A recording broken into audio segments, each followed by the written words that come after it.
Book Beat is brought to you by CUNY Podcasts.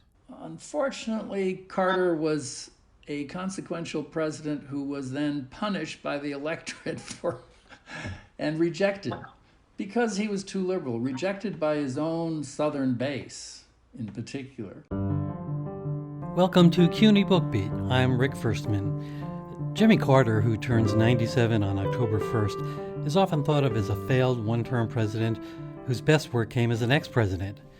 But in his new political biography of Carter, CUNY's Kai Bird argues that Carter's presidency was actually highly accomplished and in ways that illuminate what made him one of our most unlikely, uncommon, and least understood presidents.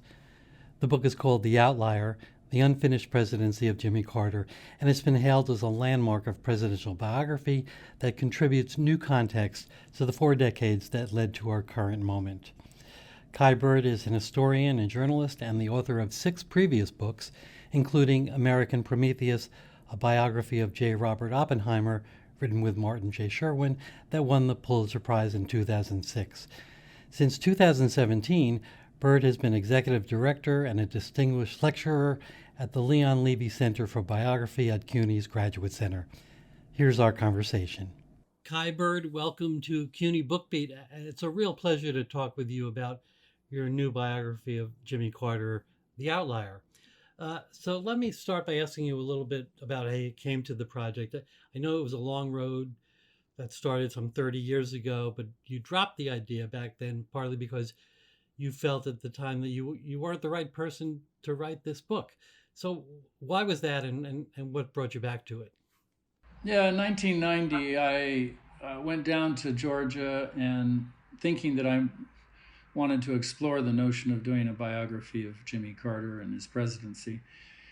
And I did a magazine article about all the great things he was doing with his ex-presidency at that point with the Carter Center. And but this is just about 10 years after he left the White House, and I decided it was too early, partly because his presidential papers were still classified, but also I realized in my visit to Georgia that it was really a foreign country. I didn't understand it and didn't understand their religion, Southern Baptists, his religion, his religiosity. I didn't understand race in the South. And because it was a foreign country, I thought I'd have to move there like a foreign correspondent and dig into the culture and history and the society and learn to understand it. So I came home and told my wife this, and she says, okay, but I'm not moving there. So I backed off and only came back to it, several books and several decades later. And by then the archives were more open. Probably about 75% of his presidential papers have been declassified now. But I have to admit that even having written the book, which took me 6 years, the South is still a foreign country to me. Well, despite that, you produced a really excellent, fascinating book, which I want to get right to. So the theme of the book is that Carter was one of our most unusual presidents in his background, his approach, his personal character. So talk about that. What made him, in your view, such an outlier that it became the book's title?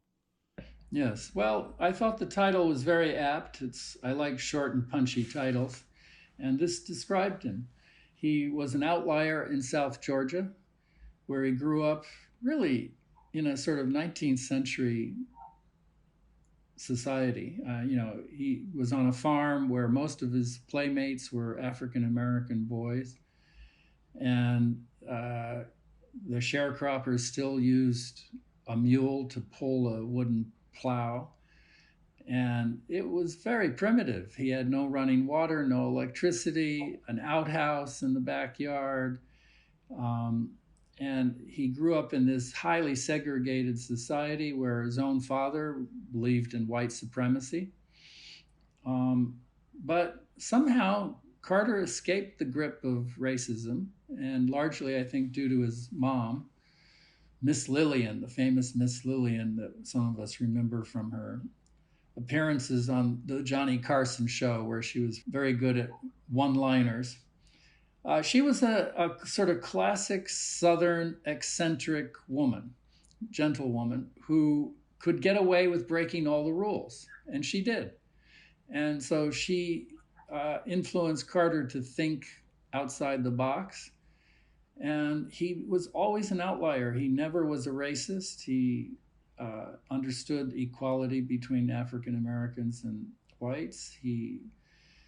And he was an outlier as a liberal in the South. And in his political career, he was very savvy in knowing how to weave in and out of the minefields of racism in Georgia.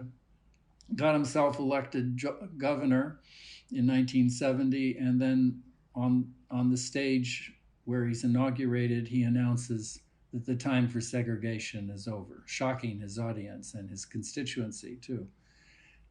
So he was always sort of going against the grain, and he did the same thing in running for the White House. He was very clever in knowing how to win. He was actually people think of Jimmy Carter as a soft humanitarian. He's actually quite ruthless as a politician in knowing how to get elected. And he most improbably won the 76 nomination and then seized the presidency from the incumbent, Gerald Ford.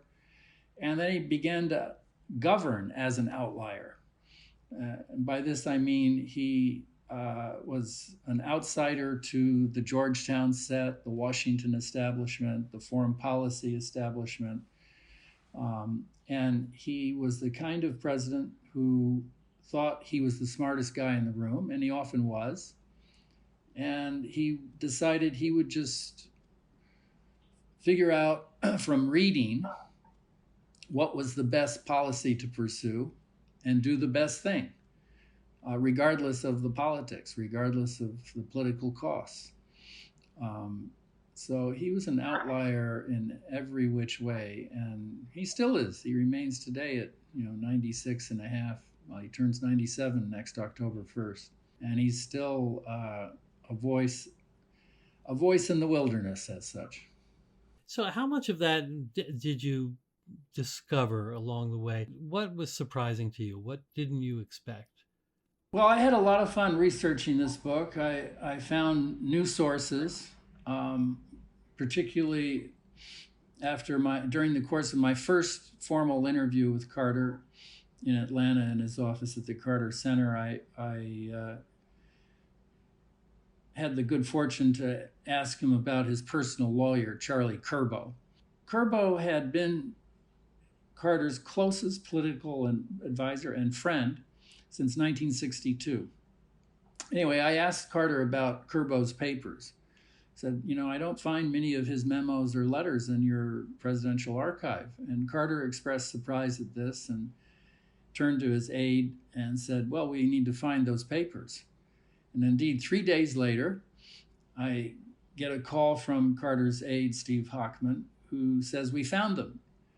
5 cardboard boxes in the attic of Curbo's widow. And 6 months later, I was given complete access to these boxes.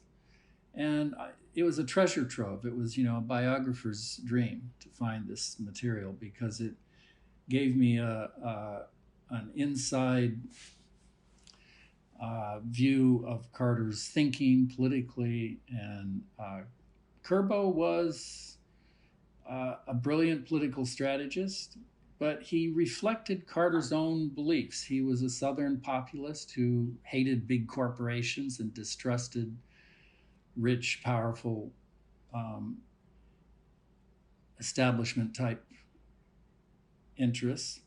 And he advised Carter to run as a populist, a Southern populist, a liberal, but he was also aware of the dangers of alienating white rural voters. So he was very savvy and Machiavellian in his advice. So that was fun to see and important. It's a real major contribution that I found these papers. So that was a sort of a fly in the wall source for the whole book. Was there any one thing you found in the archives from him, something that people don't know? Well, let's see. I have a long chapter about the Camp David negotiations that resulted in the Israeli-Egyptian peace treaty. And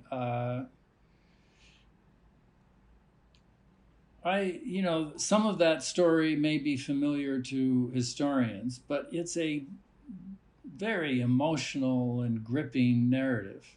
13 days. And I argue in the end that the conventional wisdom is wrong when it suggests that all that Carter achieved with this personal diplomacy was to have a separate peace between Israel and Israel and Egypt. Taking Egypt off the battlefield for Israel, but not really solving the larger issue of Palestinian self-determination. In fact, Carter, it's very clear from the records that I have found and from his diary and from Israeli sources, they'd gotten Menachem Begin, the Israeli prime minister, to agree to a freeze of all settlements in the West Bank for 5 years. And then, to Carter's astonishment, to his absolute astonishment and horror, within days, Menachem Begin was walking back on this promise.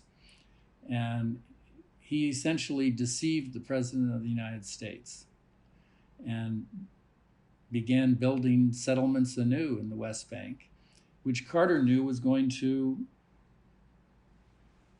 in the end, present a huge obstacle to any two-state solution and would threaten the democratic and Jewish character of the Israeli state if they continued to build settlements on the West Bank. And this explains where we are today. This is why my book this biography is actually so relevant to what we're living through today in terms of trying to seek a comprehensive Middle East peace. Did Carter think that Begin had lied to him? Oh, yes. From within 2 days. He wrote a very controversial book in the year 2007 called Palestine, Israel, Peace, Not Apartheid. And because he used the word apartheid in the cover, it became, he got a ton of criticism. Well, he laid out there his belief that Menachem Begin had deceived him. But the conventional narrative and belief among most Americans these days in the Jewish American community is that Carter was unable to get Begin to ever agree to this. And I think that's just not true. It's very clear from the records that he did talk Begin into settlement freeze, and that Begin then reneged on it. I just want to go back to his election in '76. What made him a winning candidate in '76? Was he just right for the moment after Watergate? Yeah, I think that's right. The American electorate was pretty tired of political scandals and being lied to by Richard Nixon and the whole Watergate business and the Vietnam tragedy. And Carter, came as a fresh face, completely unknown, and he campaigned on his own integrity. He didn't really make a big issue of any particular issue. He said he was in favor of national health care. He had a campaign platform, but he largely campaigned on his own person and his argument that America deserved a president as good and as decent as the American people were themselves.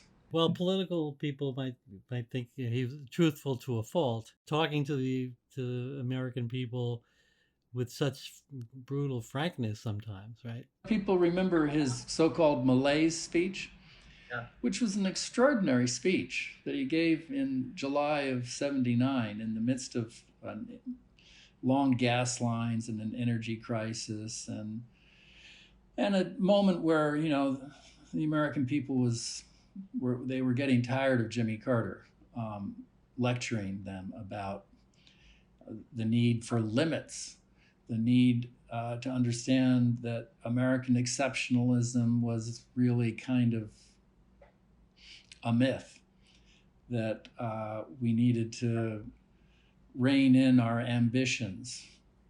We needed to think about the environment. We needed to have more regulations. He appointed dozens of Ralph Naderites, acolytes of the great consumer advocate, to high regulatory agencies. People like Joan Claybrook were appointed head of the Auto Safety Board, and then she managed to ram through very tough regulations for the auto industry, including safety belts were mandated and airbags, saving 10,000 American lives a year. Well, this goes against the sort of libertarian streak in American life that we're seeing so evident today in the pandemic, where people are resisting getting vaccinated. Well, Jimmy Carter was trying to talk in that speech, the so-called Malays Speech, where he never actually used the word Malays, but he was trying to talk about how Americans should not seek happiness in simple material well-being, that they had to think about their community and self-sacrifice and environmental limits. He didn't use the word climate change at that point, but that's essentially what he was talking about, and the need to invest in solar energy and wind and non-foreign sources of oil and such. And this was a message that the American people found, or at least some of them found, to be sort of anti-American. And this is, of course, why Ronald Reagan comes along in 1980. Carter thought he was so right-wing and extreme in his views that he would be unelectable. But in fact, Reagan had this message about, the sunny side of America and how there were no limits. And America is a shining city on the hill, and there is something exceptional about our society, and we can impose our will on the rest of the world because we're so special. Well, that's a message that a lot of Americans liked, and they disliked Jimmy Carter's sort of dour realism.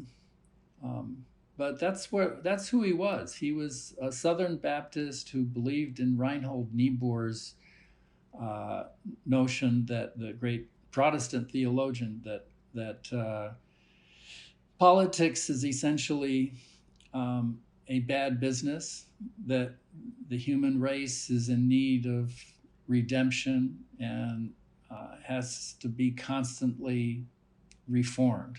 And this is a reflection of Jimmy Carter's religiosity and his Southern Baptist outlook on the world. A subtext of the book, maybe more than a subtext, is that Carter has been treated unfairly by history and, in our national memory. And he's often thought of as ineffectual, even a failed president. And then he loses re-election bid, so that sort of burnishes that perception. And there's also this sort of backhanded compliment of being widely admired as an ex-president.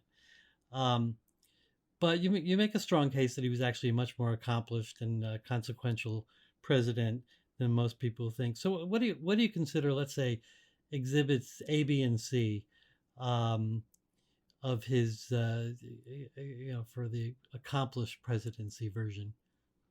Well, on the domestic ledger, he, with the encouragement of Ralph Nader and other consumer advocates, he deregulated the airline industry, allowing middle-class Americans for the first time to be able to fly, made it affordable. Likewise, he deregulated the energy sector, natural gas. He was a great environmentalist. He appointed scores of African Americans and Hispanics to the federal bench, more such appointments than all his predecessors combined. And in the face of, severe stagflation, high inflation rates of 13, 14%.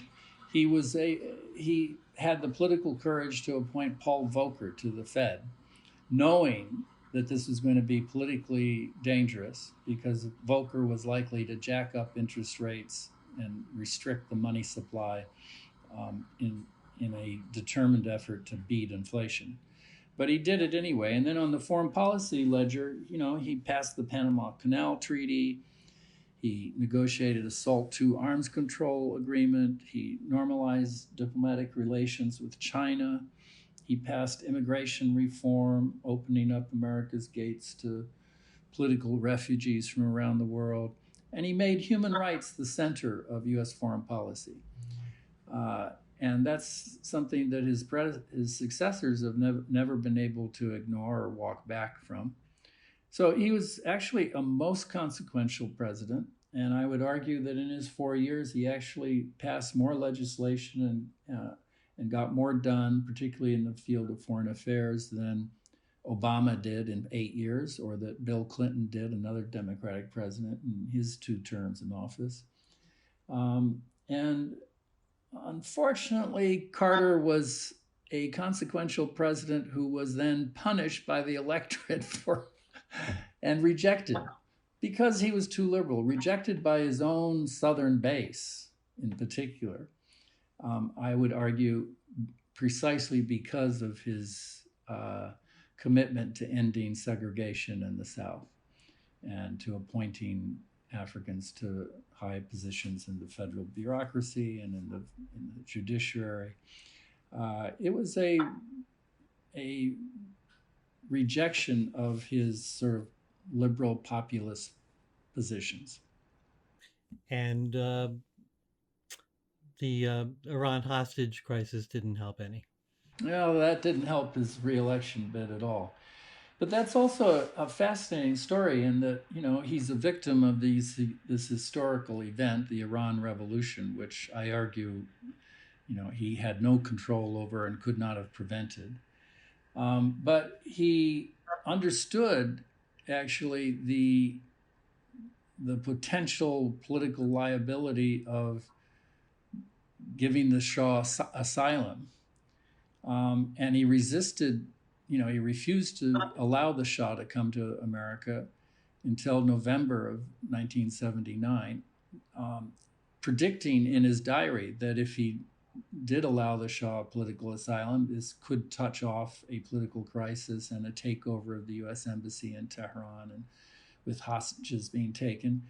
And yet all of his advisors, specifically Zbigniew Brzezinski, his national security advisor, gave him bad advice on Iran, encouraged him to try to have a coup d'etat to prevent Khomeini from coming back, which was completely unrealistic. And then when Khomeini did seize power in Tehran,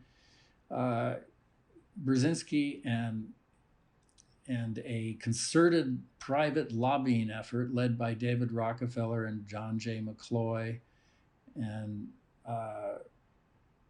Henry Kissinger lobbied Jimmy Carter to give the Shah asylum. And Brzezinski bought into this, saying that it was necessary to stand by an old ally.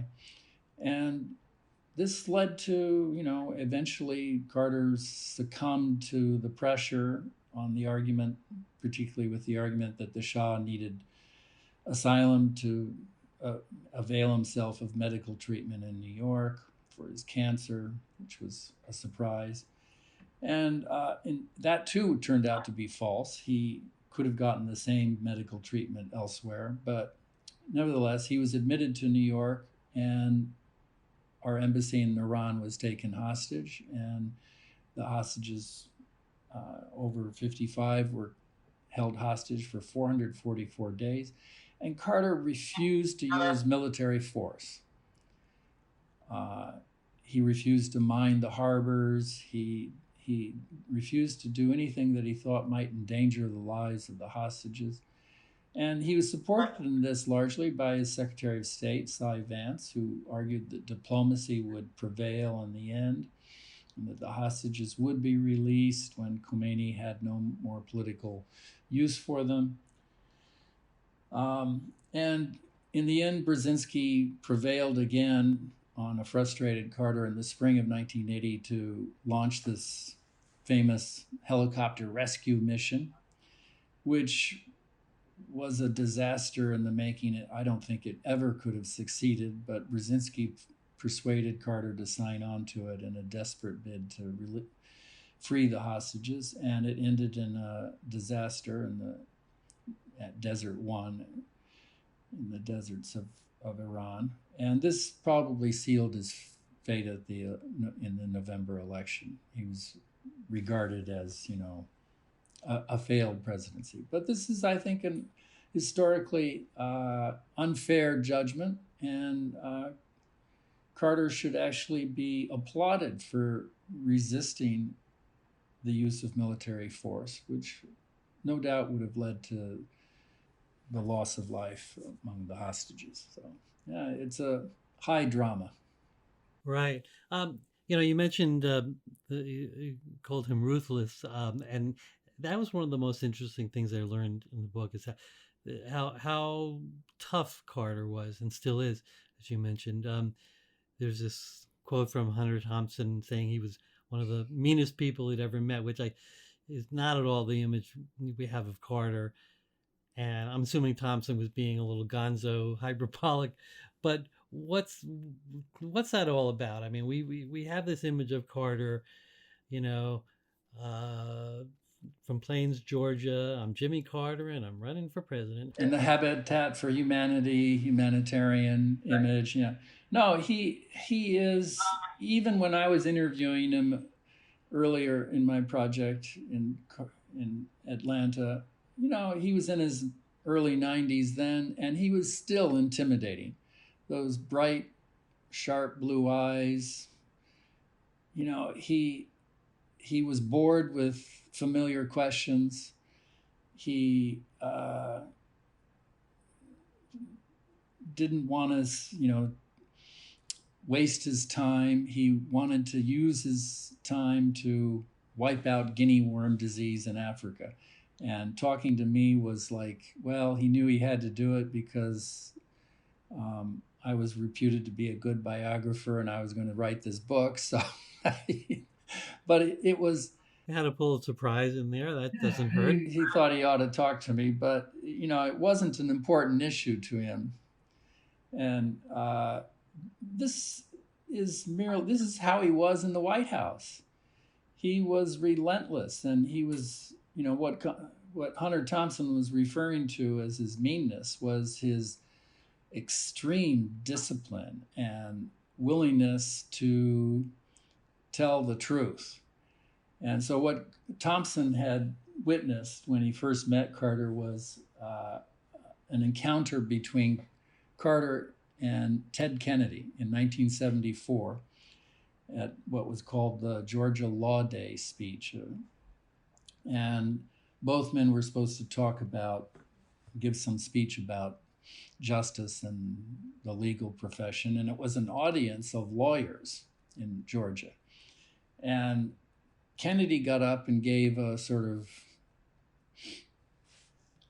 a very unmemorable speech, saying all the right things. Carter got up and off the cuff with just no notes at all, no written text, launched into an attack, a fierce attack on Southern justice as practiced by these lawyers in his audience. And he talked about how the poor can't get justice and African Americans can't get justice, and it was a tough speech. And Thompson suddenly realized what was happening, ran out to his car to get his tape recorder and another swig of bourbon, and came back in and tape recorded the thing and realized that this was an attack not only on the South Georgia legal profession, but it was an attack on Ted Kennedy for his privilege and his the presumption that he could inherit the presidency. Carter at that point was clearly running for president, although he hadn't announced, and he clearly thought that Kennedy was going to be his chief opponent. And Hunter Thompson could see that he was aiming to take him down. And it was a remarkable sort of performance of political toughness. Right. That's so interesting. So how many times did you interview Carter during the project? I had maybe 5 formal interviews, and then I had another half dozen interactions with him socially over breakfast or lunch. Did he sort of warm up to you and get less intimidating? I have to say he was always, he could be friendly and folksy, but this is a man who is still at 96 all business. I saw him most recently at an event in Plains for his 75th wedding anniversary. And, he had organized this personally, inviting about 300 of his oldest friends and acquaintances. And at the last minute, I was added to the list as the biographer. But, he apparently the week before he had fallen and hit his head on a couch, had to go to the hospital and get stitches. And he was so determined, however, to just attend this event to honor his wife, Rosalind Carter, that he insisted on checking himself out of the hospital that Saturday morning so that he could, in a wheelchair, go and attend this event and personally shake the hands of all 300 people who had been invited. And he was clearly exhausted and in bad shape, but he did it. It's just an enormous stubborn determination to do the right thing. Yeah, I mean, it's amazing that he's alive. I remember when it was announced that he had a brain tumor, and it seemed like that was the end, and that was years ago, right? Right, that was in 2015, just as actually about a month after I signed a contract to write this book.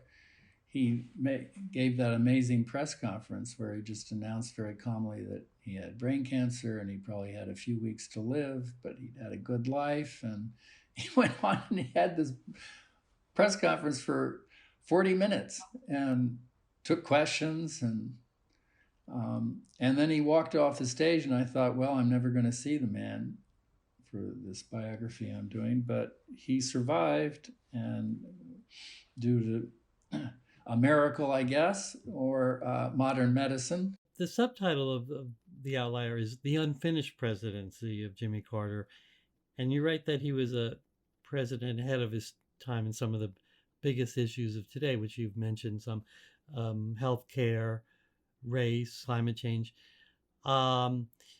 He was somewhat of a paradox of liberalism especially in his economic policies, right? You talked about deregulation, which is really now signature Republican. So here's a little thought experiment. If Carter were born 30 or 40 years later, notwithstanding how growing up at a later time would have affected him, where do you think he'd be in today's politics, democratic politics, national politics in general? Could the Carter of 1976 have been a viable candidate in 2020? No. No, I don't think he could have gotten elected at any point other than 1976.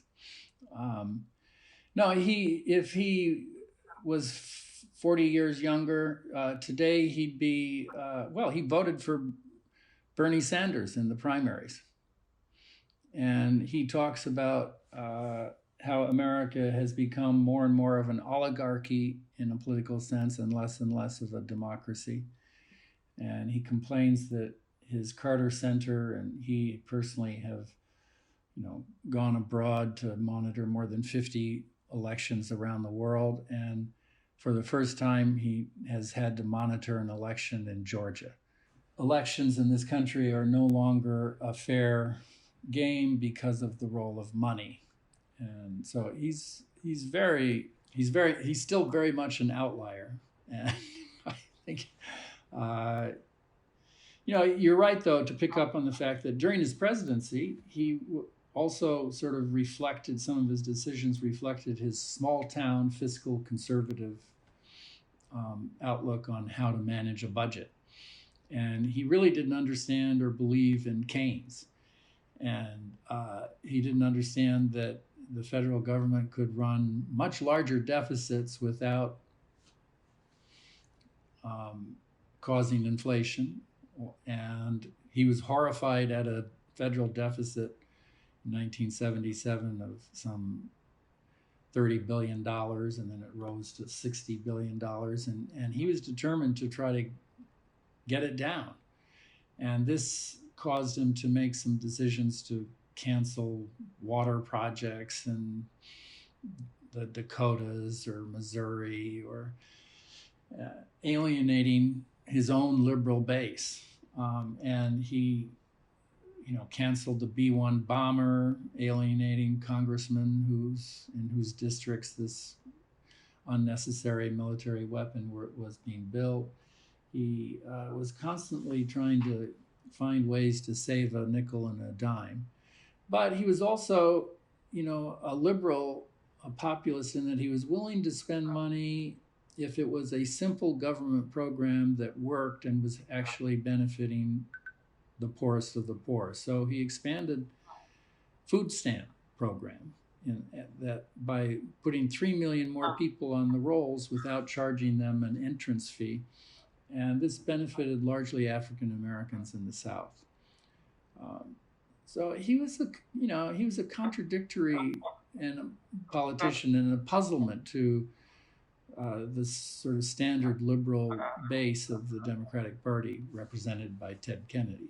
I just wanted to just touch a little bit on your CUNY role as executive director of the Leon Levy Center for Biography at the Graduate Center.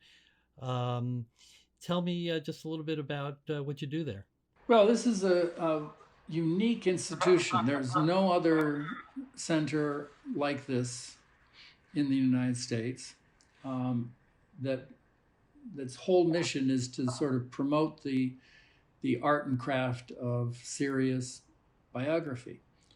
So we have a benefactor, Shelby White, who has funded this program more or less wholly since 2007.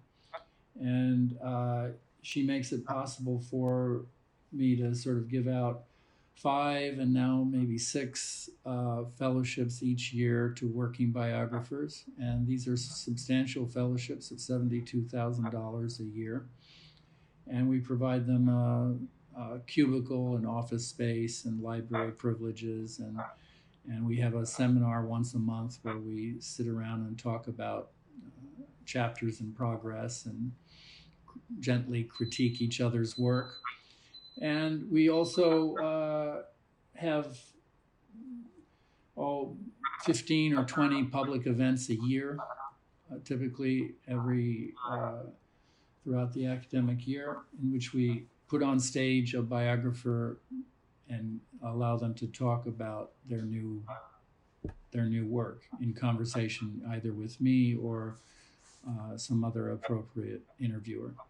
And so it's a terrific program, and out of this has grown the master's program at CUNY Graduate Center in biography and memoir, which started just 3 years ago and now has over 50 enrolled students who are studying the art and craft of biography.